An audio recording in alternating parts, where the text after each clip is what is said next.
ज्योति जगा लो, होगा दूर अंधेरा।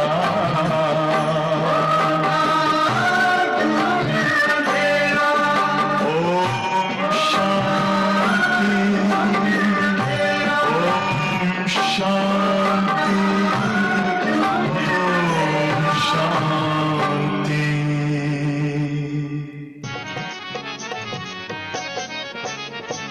हम कितने भाग्यवान हैं, भगवान पढ़ाते हैं।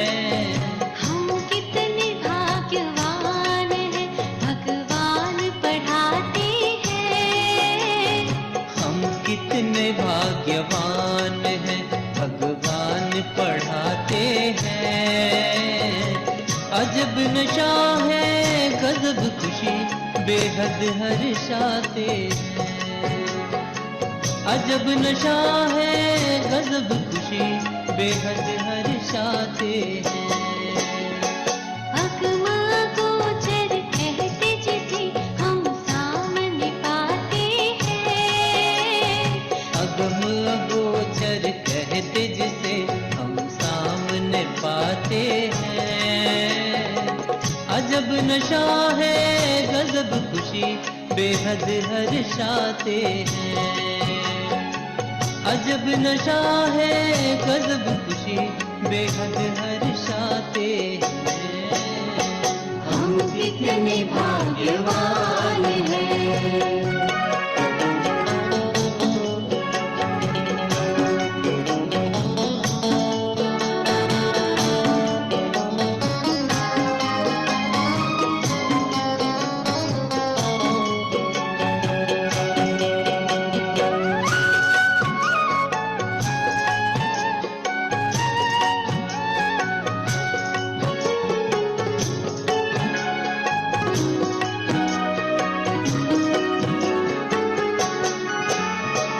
पवित्रता आनंद प्रेम के हीरे माणिक मोती, सुख शांति संतोष को पाकर जग गई जीवन ज्योति। पवित्रता आनंद प्रेम के हीरे माणिक मोती, सुख शांति संतोष को पाकर जग गई जीवन ज्योति। अविनाशी धन दे सच्चा धनवान बनाते हैं। अविनाशी धन दे सच्चा धनवान बनाते हैं। अजब नशा है, गजब खुशी, बेहद हर्षाते हैं। अजब नशा है, गजब खुशी, बेहद हर्षाते हैं। हम कितने भाग्यवान हैं।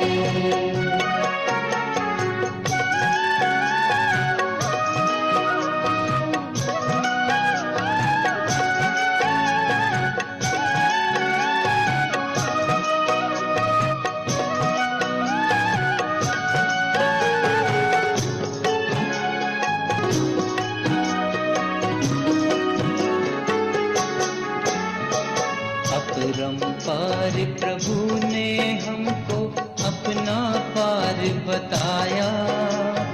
वेद शास्त्र सारे ग्रंथों का सारा सार सुनाया। अपरंपार प्रभु ने हमको अपना पार बताया। वेद शास्त्र सारे ग्रंथों का सारा सार सुनाया। ज्ञान के सागर ज्ञानेश्वर महान बनाते हैं। ज्ञान के सागर ज्ञानेश्वर महान बनाते हैं। अजब नशा है, गजब खुशी, बेहद हर्षाते हैं। अजब नशा है, गजब खुशी, बेहद हर्षाते हैं। हम कितने भाग्यवान हैं।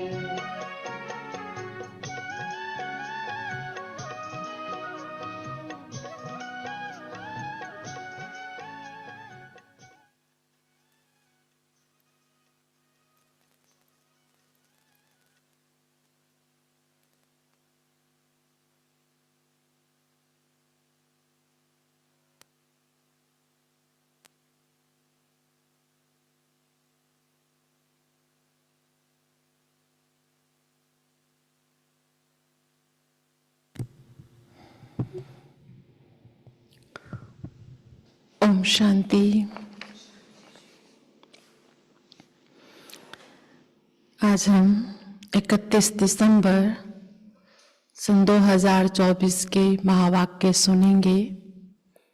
आज के महावाक्य में बाबा ने कहा, बाप के दिल पर बच्चे कब चढ़ेंगे? जब अपने संस्कार, कैरेक्टर्स सुधारते जाएंगे। जो भूल करते हैं उसको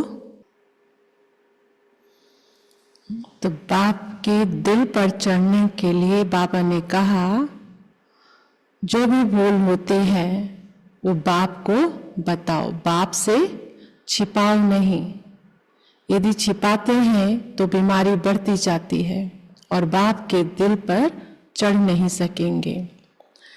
तो संस्कार परिवर्तन के लिए जो आज बाबा ने कहा कि रोज पढ़ाई जरूर पढ़नी है। जब तक रोज पढ़ाई नहीं पढ़ते हैं तब तक संस्कार परिवर्तन, कैरेक्टर सुधर नहीं सकते हैं। रोज पढ़ेंगे तभी हम अपने संस्कार परिवर्तन कर सकते हैं। बाबा ने कहा कि बच्चे कई चलते रहते हैं, चलते चलते पर बाबा की कोई पॉइंट सुनते हैं और उठ खड़े होते हैं, और होता ऐसे ही है। कई बाबा के घर आए, अच्छा लग रहा, लेकिन पूर्ण निश्चय नहीं है। पर बाबा की ऐसी शिक्षाएं मिलती है, निश्चय हो जाता है। तो इसके लिए बाबा ने कहा रोज पढ़ाई जरूर पढ़नी है। तो हम सुनते हैं बाबा के डायरेक्ट महावाक्य, मीठे बच्चे, बाप जो रोज रोज पढ़ाते हैं, ये पढ़ाई कभी मिस नहीं करनी है। ये पढ़ाई कभी मिस नहीं करनी है। इस पढ़ाई से ही अंदर का संशय दूर होता है। इस पढ़ाई से ही अंदर का संशय दूर होता है।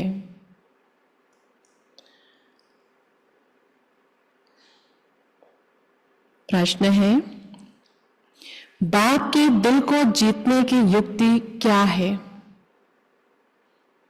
बाप के दिल को जीतने की युक्ति क्या है? उत्तर है,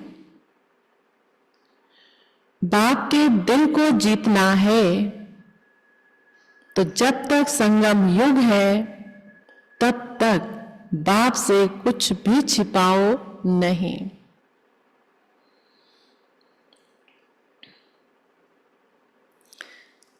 अपने कैरेक्टर्स पर पूरा पूरा ध्यान दो।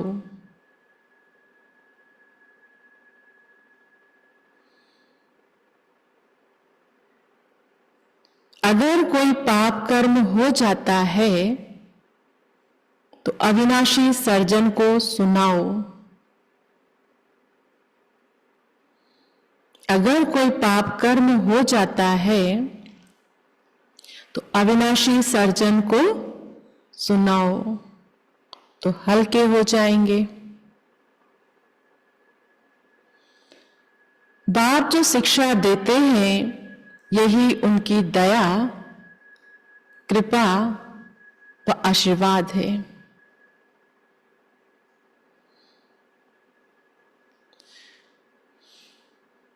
तो बाप से दया व कृपा मांगने के बजाय स्वयं पर कृपा करो। ऐसा पुरुषार्थ कर बाप के दिल को जीत लो। भगवान के पास जाते हैं कृपा आशीर्वाद मांगने। बाबा कहते बाप के कृपा और आशीर्वाद क्या है? बाबा सही समय पर हमें वो शिक्षाएं दे रहे हैं। ये उनकी तरफ से हमारे लिए आशीर्वाद है। अब बाबा कहते बच्चे तुम अपने पर दया करो, उन शिक्षाओं को धारण करो। ओम शांति। अभी रूहानी बच्चे ये तो जानते हैं कि नई दुनिया में सुख है, पुरानी दुनिया में दुख है। दुख में सभी दुख में आ जाते हैं। ये दुनिया दुख की है, तो इस समय सब आत्माएं दुखी हैं। दुख में सभी दुख में आ जाते हैं और सुख में सभी सुख में आ जाते हैं। सुख की दुनिया में दुख का नाम निशान नहीं, फिर जहां दुख है वहां सुख का नाम निशान नहीं। जहां पाप है वहां पुण्य का नाम निशान नहीं। जहां पुण्य है वहां पाप का नाम निशान नहीं। वह कौन सी जगह है? एक है सतयुग, दूसरा है कलयुग। यह तो बच्चों की बुद्धि में जरूर होगा ही। अभी दुख का समय पूरा होता है और सतयुग के लिए तैयारी हो रही है। हम अभी इस पतित छिछी दुनिया से उस पार सतयुग अर्थात राम राज्य में जा रहे हैं। नई दुनिया में है सुख, पुरानी दुनिया में है दुख। ऐसा नहीं, जो सुख देता है वही दुख भी देता है। जो सुख देता है वही दुख देगा, ऐसा हो नहीं सकता। नहीं, सुख बाप देते हैं और दुख रावण देता है। उस दुश्मन की एफिजी हर वर्ष जलाते हैं, पुतला बनाकर जलाते हैं। दुख देने वाले को हमेशा जलाया जाता है। दुख देने वाले को हमेशा जलाया जाता है। बच्चे जानते हैं जब उसका राज्य पूरा होता है तो फिर हमेशा के लिए खलास हो जाता है। 5 विकार ही सबको आदि मध्य अंत दुख देते आए हैं। तुम यहां बैठे हो तो भी तुम्हारी बुद्धि में यही रहे। यहां बैठे हो, क्लास में बैठे हो, तो भी तुम्हारी बुद्धि में रहे कि हम बाबा के पास जाएं। बाबा तो साकार में मुरली चलाए, मधुबन में बैठे हैं बाबा के सामने, लेकिन बाबा के पास जाएं, घर चलने की तैयारी हो। रावण को तो तुम बाप नहीं कहेंगे। कब सुना है रावण को परम पिता परमात्मा कोई कहते हो? कभी भी नहीं। कई समझते हैं लंका में रावण था। शास्त्रों में तो लंका कहा, लेकिन इसका नाम तो श्रीलंका है ना। लंका में रावण था, श्रीलंका की समझते बात। बाप कहते हैं ये सारी दुनिया ही लंका है। कहते हैं वास्को डी गामा ने चक्र लगाया, पूरी दुनिया का, पृथ्वी का चक्कर लगाया स्टीमर व बोट के द्वारा, समुद्री पूरी यात्रा की, क्योंकि पृथ्वी के चारों तरफ पानी है। जिस समय उसने चक्र लगाया उस समय एरोप्लेन आदि नहीं थे। ट्रेन भी स्टीम पर चलती थी, भाप का इंजन था शुरू में। बिजली अलग चीज है। अब बाप कहते हैं दुनिया तो एक ही है। वो तो खंड बट गया ना, ये चलो पाकिस्तान, अफगानिस्तान, नेपाल, लेकिन धरती तो एक ही है।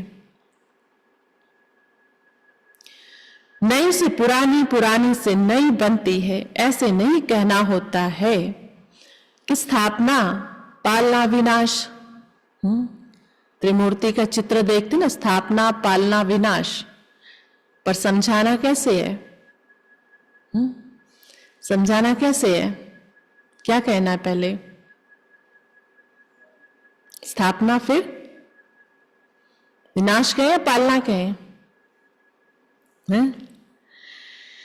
बाबा कहते हैं चित्र स्थापना, पालना, विनाश। नहीं, पहले स्थापना फिर विनाश, बाद में पालना। इसलिए क्या कहते हैं? शंकर के द्वारा आसुरी सृष्टि का विनाश। तो पहले स्थापना फिर विनाश फिर होती पालना। कैसे? जस्ट एक एग्जाम्पल समझो, एक घर है, हम यही रह रहे हैं, अब इसी पुराना हो गया, नया बनाना होगा तो क्या करेंगे? क्या करेंगे? कहेंगे तोड़ेंगे। लेकिन तोड़ने से भी पहले क्या करेंगे? पूरी प्लानिंग करेंगे, बजट बनाएंगे, हर चीज को ऑर्डर दे दिया जाएगा, सब कुछ रेडी, तब तोड़ना शुरू होगा। ये नहीं कि हमने तोड़ लिया और फिर हम सोचने लगे कि कहाँ से लाया जाए पैसा, कौन से मिस्त्री को बुलाएं, कौन से ठेकेदार को दिया जाए, कुछ नहीं पता। ऐसा नहीं होता है। तो इसी प्रकार नई दुनिया के लिए, नए युग के लिए आत्माओं को बाबा पूर्ण रूप से तैयार कर लेते हैं, यानी उनके अंदर दिव्य संस्कार स्थापित कर देते हैं। और फिर जब दिव्य संस्कारों से आत्माएं सुसज्जित हो जाती हैं तो आसुरी संस्कार का विनाश, और फिर उन्हीं संस्कारों के साथ आगे परवरिश होती है। इसलिए बाबा कहते किसी को समझाओ तो पहले स्थापना फिर विनाश फिर होती है पालना। पहले स्थापना फिर विनाश बाद में पालना, यह राइट अक्षर है, समझाने का एक तरीका है। बाद में रावण की पालना शुरू होती है, वह झूठे विकारी पतित बनने की पालना है, जिससे सब दुखी होते हैं। बाप तो कभी किसी को दुख नहीं देते, यहां तो तमो प्रधान बनने के कारण बाप को ही सर्वव्यापी कह देते हैं। देखो क्या बन पड़े हैं। ये तो तुम बच्चों को चलते फिरते बुद्धि में रहना चाहिए, है तो बहुत सहज, सिर्फ अर्थ की बात है। मुसलमान लोग भी कहते हैं उठकर अल्लाह को याद करो, खुद भी सवेरे उठते हैं। वह कहते हैं अल्लाह व खुदा को याद करो, तुम कहेंगे बाप को याद करो। बाबा अक्षर बहुत मीठा है। अल्लाह कहने से वर्षा याद नहीं आएगा, अल्लाह कहने से वर्षा याद नहीं आएगा, बाप कहने से वर्षा याद आ जाता है। भक्त और भगवान, भक्त यानी भिखारी, मांगता ही रहता, और बच्चा अधिकारी होता है। इसलिए अल्लाह कह के हम अपने आप को भक्त समझ के मांग रहे एक चीज, लेकिन वो अधिकार का अनुभव नहीं हो सकता है।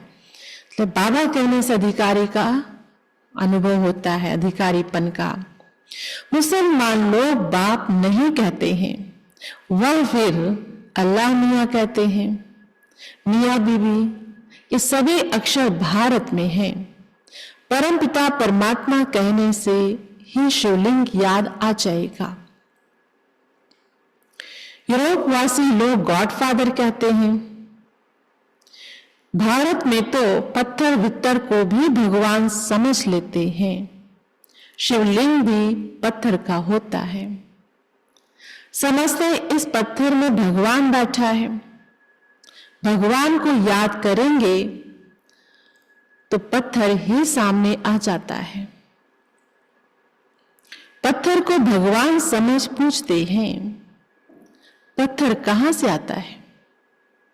पहाड़ों के झरनों से गिरते गिरते गोल चिकना बन जाता है। पहाड़ों से पानी गिरता है, झरनों से, तो गिरते गिरते वो पत्थर एकदम चिकना हो जाता है। फिर कैसे नेचुरल निशान भी बन जाते हैं।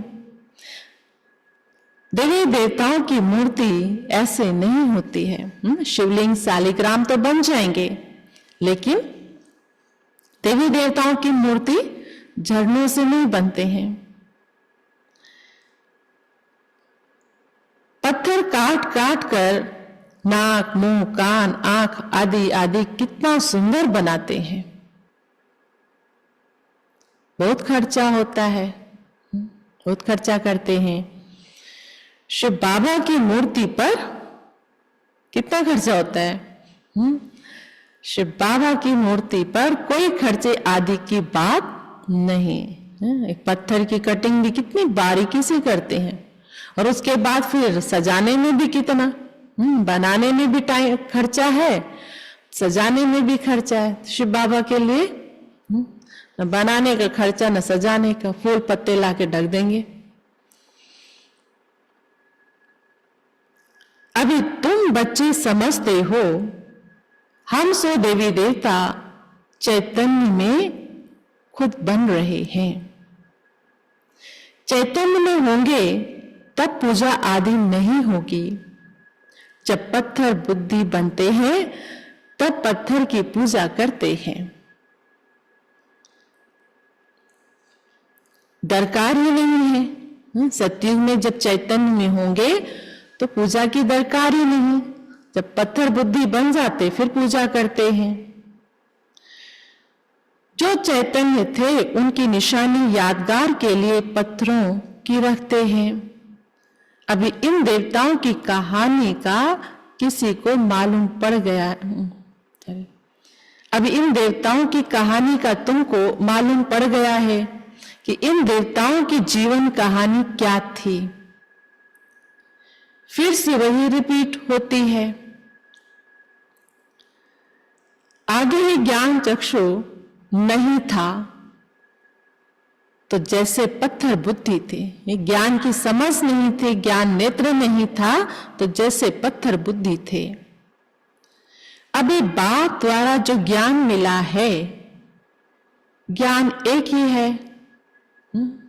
बाबा कितने बच्चे हैं, ज्ञान एक ही पढ़ाई बाप पढ़ा रहे हैं, परंतु उठाने वाले नंबरवार हैं। तुम्हारी रुद्रमाला भी इस धारणा के अनुसार ही बनती है। एक है रुद्रमाला और दूसरी है रुंडमाला, जिसको विष्णु की माला भी कहते हैं। एक है ब्रदर्स की और दूसरी है ब्रदर्स एंड सिस्टर्स की। सतयुग में देवी देवताओं की माला बनेगी ना, और यहां सिर्फ आत्मा की माला। ये तो बुद्धि में आता है। हम आत्मा बहुत छोटी छोटी बिंदी मुआफिक है। गायन भी है, भ्रिकुटी के बीच चमकता है अजब सितारा। अभी तुम समझते हो हम आत्मा चैतन्य है। एक छोटे सितारे मिसल हैं। फिर जब गर्भ में आते हैं तो पहले कितना छोटा पिंड होता है, फिर कितना बड़ा हो जाता है। वही आत्मा अपने शरीर द्वारा अविनाशी पाठ बजाती रहती है। इस शरीर को ही फिर सब याद करने लग पड़ते हैं। आत्मा अपना असली रूप ही भूल जाते हैं। ये शरीर ही अच्छा बुरा होने के कारण सबको आकर्षित करता है। शरीर भी अच्छा बुरा कैसे मिलता है? आत्मा के कर्मों के अनुसार है। आत्मा जैसे 24 कैरेट का सोना हो, 20 कैरेट का सोना हो तो उसकी जेवर भी वैसे ही मिलेगी। तो यहां भी है, लेकिन हकीकत उस शरीर को देखने लगे उसी की तरफ। लेकिन आत्मा के गुणों के आधार पर काया बनती है। ये शरीर ही अच्छा बुरा होने के कारण सबको आकर्षित करता है। सतयुग में ऐसे नहीं कहेंगे कि आत्म अभिमानी बनो, वहां नेचुरल कॉन्शियस रहेगा।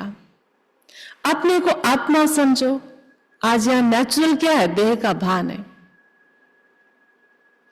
ये ज्ञान तुम्हें अभी ही मिलता है क्योंकि तुम जानते हो अभी आत्मा पतित बन पड़ी है। पतित होने के कारण जो काम करती है वह सभी उल्टा हो जाता है। आत्मा पतित बनी है, जो भी कर्म करेगी वो पतित होगा ना। हाथ गंदा हो, चीज कितनी भी साफ हो, लेकिन जो भी वस्तु हम पकड़ेंगे वो गंदी होगी। कर्म कोई बुरा नहीं, लेकिन कर्म करने के पीछे भावना क्या है। एक बच्चा है, बच्चे को टीचर भी डांट लगाती, थप्पड़ लगाती, एक माँ भी लगाती है, लेकिन कोई और लगाए तो उसका पाप कर्म बन जाएगा। लेकिन दूसरा और भी किस भावना से कह रहा है कि कोई भी कर्म हमारा कैसे बनता है, स्थान और स्थिति को लेकर। स्थिति यानी भावनाएं, हमारा क्या स्थान है, हमारी क्या भावनाएं हैं, उसको लेकर हमारे कर्म बनते हैं। वह टीचर थप्पड़ मारे तो उसका कोई नहीं, उसके लिए कल्याण की भावना, और वही कोई अलग भावना रख के उस बच्चे को डांट भी लगाए, उसका बहुत बड़ा विकर्म बन सकता है। तो पतित होने के कारण जो काम करती है वह सभी उल्टा हो जाता है। बाप उल्टा काम कराते, माया उल्टा काम कराती है। सबसे उल्टा काम है बाप को सर्वव्यापी कहना। आत्मा जो पाठ बजाती है वह अविनाशी है, उनको जलाया नहीं जाता, उनकी तो पूजा होती है। शरीर को जलाया जाता है। आत्मा जब शरीर छोड़ती तो शरीर को जलाते हैं। आत्मा दूसरे शरीर में प्रवेश कर जाती है।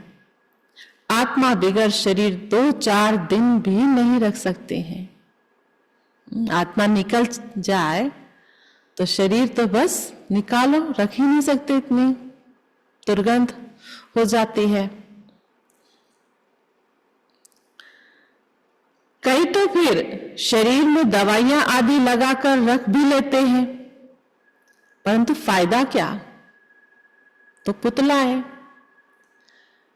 क्रिश्चियन का एक सेंट जेवियर है, क्रिश्चियन का एक सेंट जेवियर है, कहते हैं उसका शरीर अभी भी रखा हुआ है चर्च में। उनका भी जैसे मंदिर बना हुआ है, जैसे मंदिर में मूर्ति रख देते हैं, ऐसे चर्च में उनका शरीर रखा है।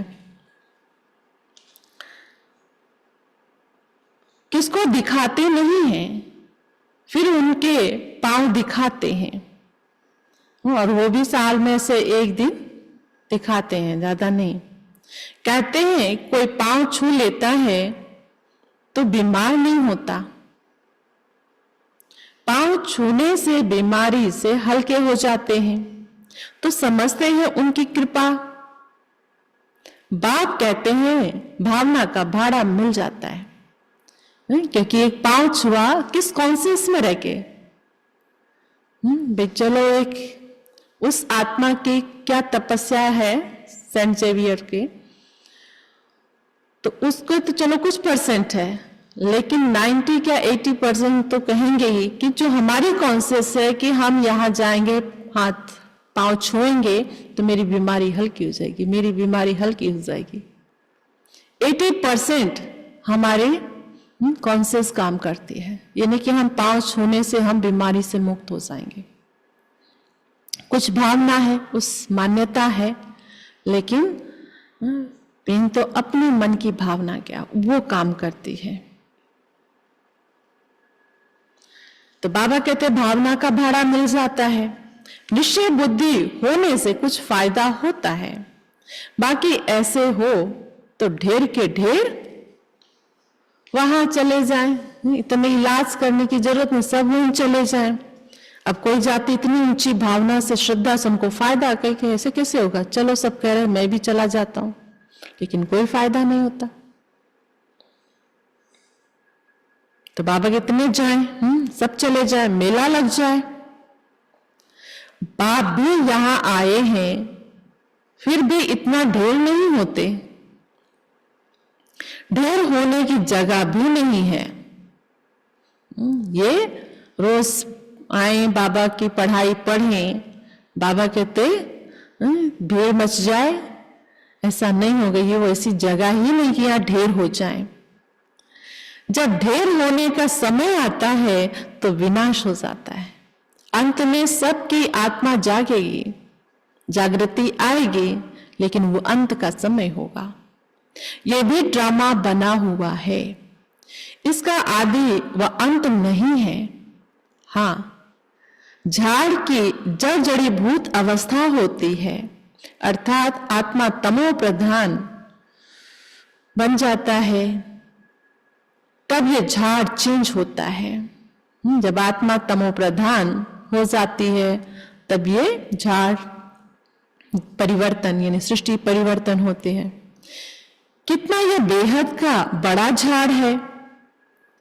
पहले वह आएंगे जिनको पहले नंबर में जाना है। सतयुग की आदि की आत्माएं, उनका लंबे काल का पुरुषार्थ, ऊंच पुरुषार्थ चलेगा, वही आएंगे। त्रेता के अंत में तो बहुत ढेर के ढेर आएंगे, वो अंत में ही आएंगे, वो शुरू से आके पुरुषार्थ नहीं करेंगे, नंबरवार आएंगे ना।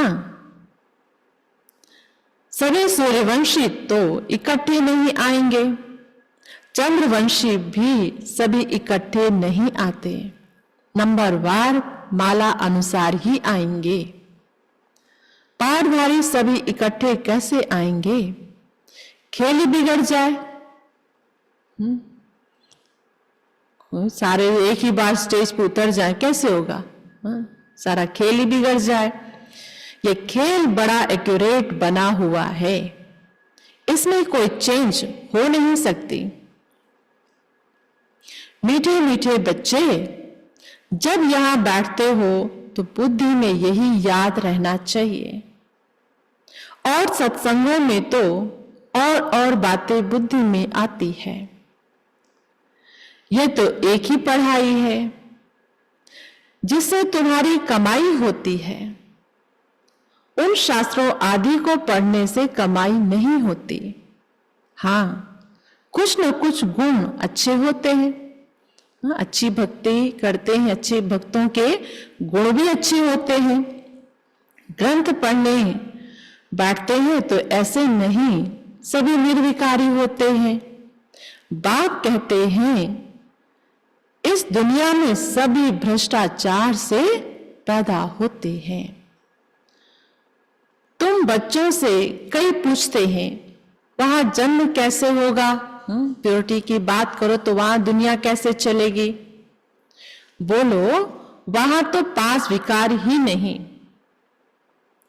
योग बल से बच्चे पैदा होते हैं। पहले ही साक्षात्कार होता है कि बच्चा आने वाला है, वहां विकार की बात नहीं। ये भी उतना अपने को उतना ही गहरा निश्चय हो कि वहां विकार का नाम निशान नहीं होगा। उतना ही एक सिंपल शब्दों में कहो, कोई दुनिया भर के एग्जाम्पल भी ना कहो, लेकिन जितने % खुद को निश्चय है उसी निश्चय से ये बात कह रहे हैं ना, उनको वही समझ में आ जाता है।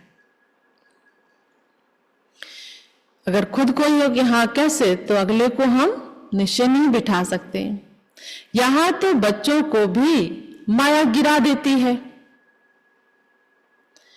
कोई कोई तो बाप को आकर सुनाते भी हैं, सुनाएंगे नहीं तो 100 गुना दंड पड़ जाएगा। बाप तो सभी बच्चों को कहते हैं कि कोई भी पाप कर्म हो जाता है तो बाप को झट बताना चाहिए। बाप अविनाशी वैद्य है, सर्जन को सुनाने से तुम हल्के हो जाएंगे। जब तक संगम युग है तब तक बाप से कुछ छिपाना नहीं है। तो बाप के दिल को जीत, जब तक संगम युग है तब तक बाबा कहते कुछ छिपाना नहीं है। कुछ छिपाते हैं तो बाप के दिल को जीत नहीं सकते।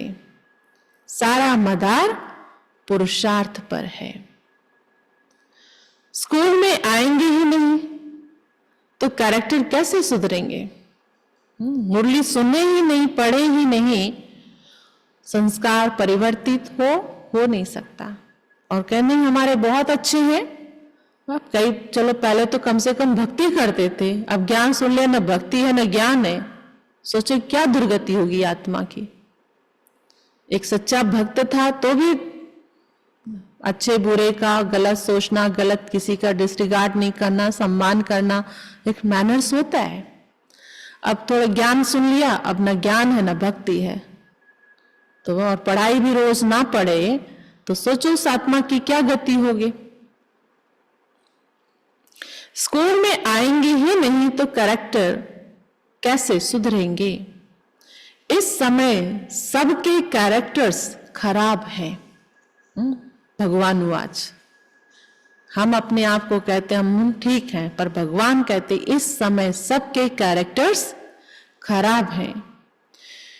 विकार ही पहले नंबर का खराब कैरेक्टर से, इसलिए बाप कहते हैं बच्चों का विकार तुम्हारा महाशत्रु है। आगे भी ये गीता का ज्ञान सुना था तो ये सभी बातें समझ में नहीं आती थी। अब बाप डायरेक्ट गीता सुनाते हैं। अभी बाप ने तुम बच्चों को दिव्य बुद्धि दी है तो भक्ति का नाम सुनते हंसी आती है कि क्या क्या करते थे। अभी तो बाप शिक्षा देते हैं, इसमें दया कृपा व आशीर्वाद की बात होती नहीं। बाबा ऐसा नहीं कि कृपा करे बच्चे सुधर जाएं, बाबा कहते यहां ये कृपा नहीं, बाबा की कृपा तो शिक्षा देना है बस, बाकी तो दया तुम खुद पर करो। खुद पर ही दया कृपा व आशीर्वाद करनी है। बाप तो हर बच्चे को पुरुषार्थ कराते हैं। कोई तो पुरुषार्थ कर बाप के दिल को जीत लेते और कोई तो पुरुषार्थ करते करते मर भी पड़ते हैं।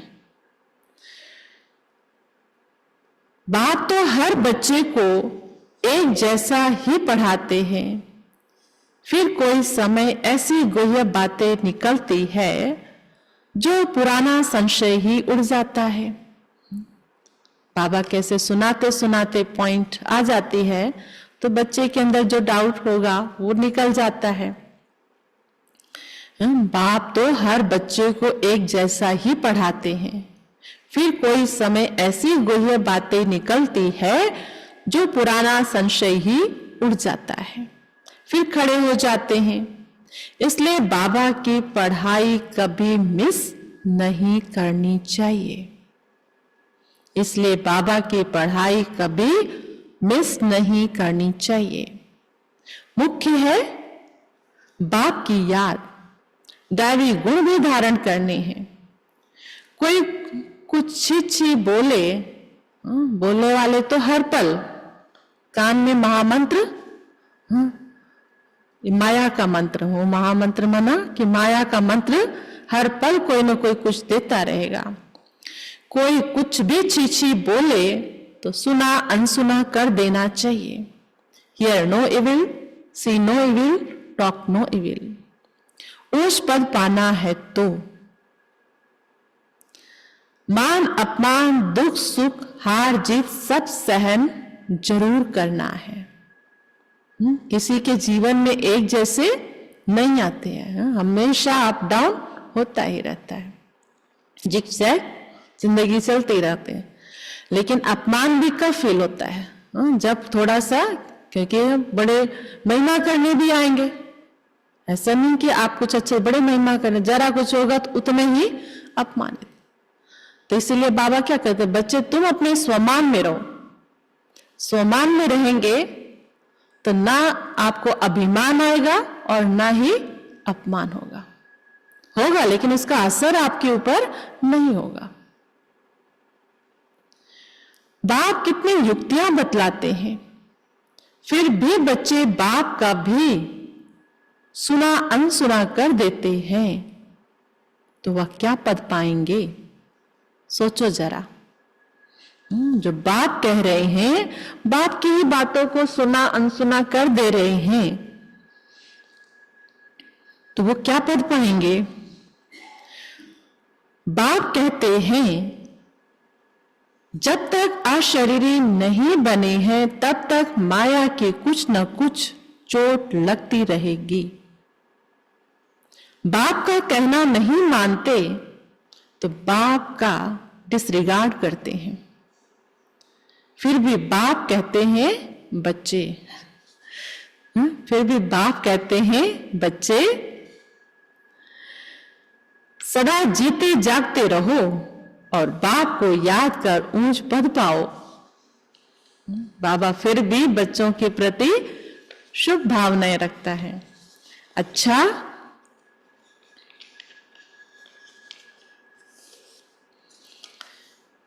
मीठे मीठे सिकी लगे बच्चों प्रति माता पिता बाप दादा का याद प्यार और गुड मॉर्निंग। रूहानी बाप की रूहानी बच्चों को नमस्ते। हम रूहानी बच्चों के रूहानी बाप दादा को नमस्ते नमस्ते नमस्ते। शुक्रिया बाबा। धारणा के लिए मुख्य सार।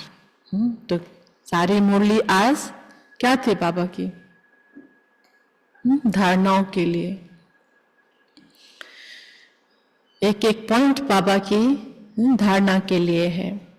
फर्स्ट पॉइंट है, कोई भी उल्टी सुल्टी बातें करे तो सुना अनसुना कर देना है।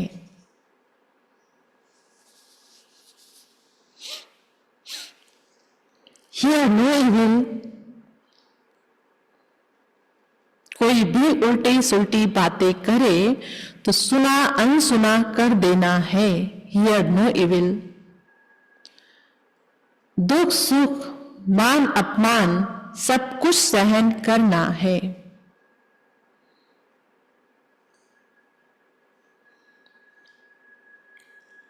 सेकेंड पॉइंट, बाप जो सुनाते हैं उसे कभी सुना अनसुना कर। बाप जो सुनाते हैं उसे कभी सुना अनसुना कर बाप का डिसरिगार्ड नहीं करना है।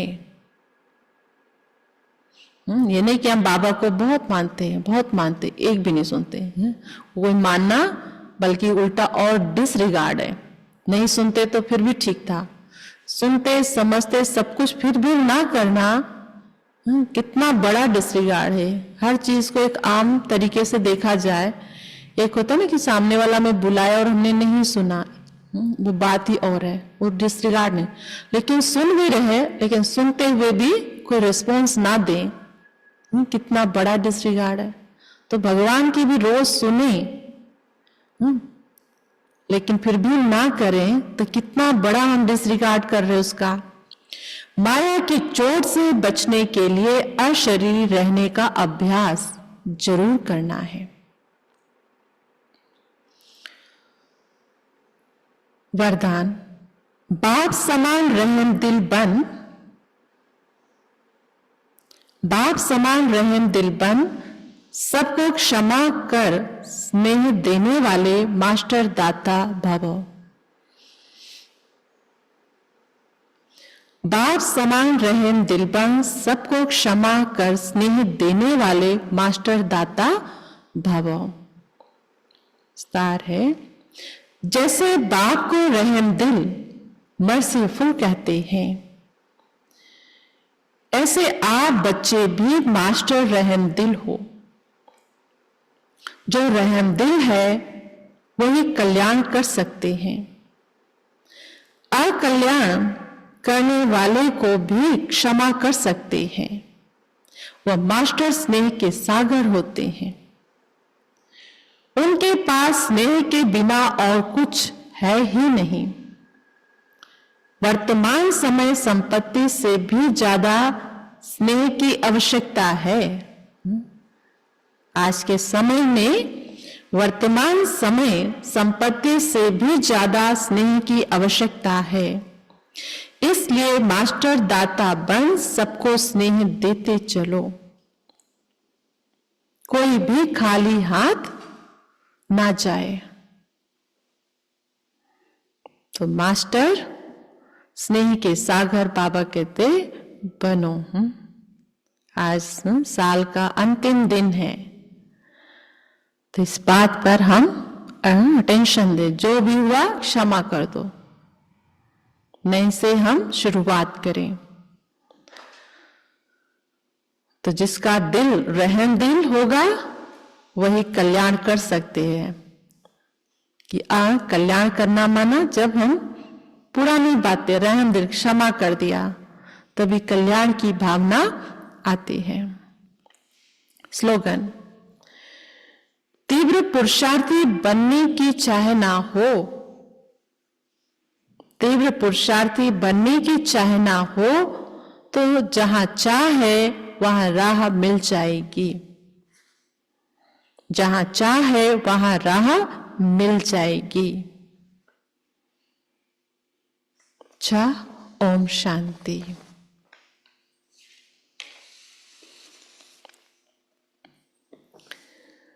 आज के पॉइंट है अव्यक्त इशारे की लास्ट पॉइंट।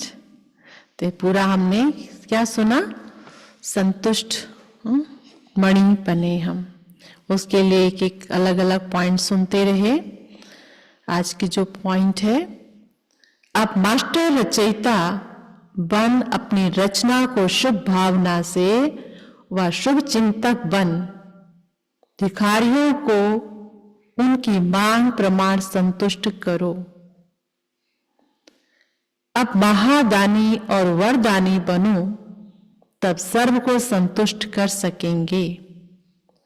जो वरदानी मूर्त हैं वह स्वयं स्वरूप बन औरों को देने वाले दाता बन जाते हैं। विशेष अटेंशन सदा स्वयं से और सर्व से संतुष्ट रहना ही है। तभी अनेक आत्माओं के इष्ट बन सकेंगे, वह अष्ट देवताओं में आ सकेंगे। अच्छा, ओम शांति।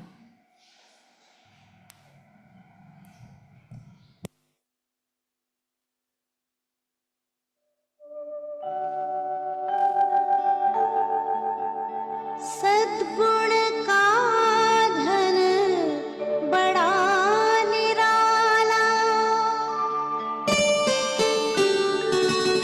बाहों बढ़ता जा,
वरदानी बनो, दानी बनो, वरदानी बनो।